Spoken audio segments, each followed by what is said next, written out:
एक महत्त्वाची बातमी माणगाव किल्ले रायगड परिसरामध्ये ढगफुटी झालेली आहे। नदी नाल्याप्रमाणे रस्त्यावरून पाणी वाहत आहे। चारचाकी गाड्या देखील इथे अडकलेल्या आहेत। मोटारसायकल या पाण्यामध्ये वाहून गेलेली आहे। रस्त्याला चक्क नदीचं स्वरूप आलेलं आहे। या ठिकाणी आपण बघतोय माणगाव किल्ले रायगड परिसरामध्ये चक्क ढगफुटी सारखंच हे दृश्य। अनेक गाड्या इथं या पाण्यामध्ये वाहून गेलेल्या आहेत। नदी नाल्याप्रमाणे रस्त्यावरून खळखळून पाणी वाहू लागलं, त्यामुळे रस्ता आहे की नदी आहे असा प्रश्न पडलेला आहे। मोटारसायकल देखील या पावसाच्या पाण्यामध्ये वाहून गेली आहे। सचिन कदम आमचे प्रतिनिधी आपल्यासोबत फोन लाईनवरून जोडले गेले आहेत। सचिन, काय अधिकची माहिती? आज सकाळपासून रायगड जिल्ह्यामधल्या उत्तर भागात पावसाने सुरुवात केला आणि सकाळी उत्तर भागात पाऊस, रायगडच्या दक्षिण भागात मात्र पाऊस नव्हता।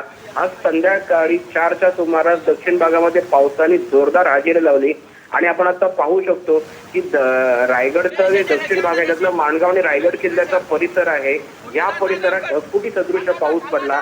अक्षरशः डोंगरातनं येणारं पाणी माती आणि मलबा घेऊन रस्त्यावरनं वाहत होतं। याच्यामध्ये चारचाकी गाड्या अडकल्या तर दुचाकी गाडी एक वाहून गेलेली आहे। पण प्रचंड भयानक अशी परिस्थिती अचानक लोकांनी पाहिली। सकाळपासून ऊन असताना अचानक संध्याकाळी 4 नंतर 5च्या सुमारास जोरदार पाऊस झाला आणि ती परिस्थिती बदलली। रस्त्याला नदी नाल्याचं स्वरूप होतं आणि पाण्यासोबत चिखल रस्त्यावरनं वाहताना बघितलं। नागरिकांमध्ये घबराटीचं वातावरण पसरलं होतं। तर सचिन, आपण बघतोय आता इथं खरं तर प्रशासन जे आहे त्यांनी या ठिकाणी या लोकांना किंवा या स्थानिकांना येऊन इथं रेस्क्यू किंवा अतिरिक्त इथं कुमक प्रशासनाची येणं गरजेचं आहे। काय उपाययोजना प्रशासनाने केल्या आहेत त्या संदर्भात काही माहिती?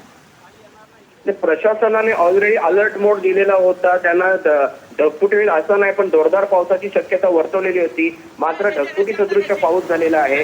अद्यापही लोकांना याची पूर्ण समज झाली नाही किंवा कुठं घटना नक्की कशी घडली।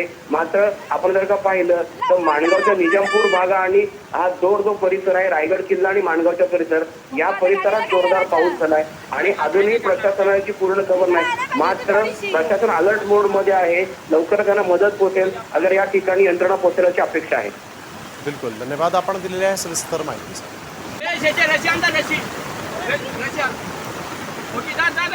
तर आपण बघतोय रायगडमध्ये ढगफुटीसारखा पाऊस झालेला आहे। या मुसळधार पावसामध्ये गाड्याही वाहून गेलेल्या आहेत।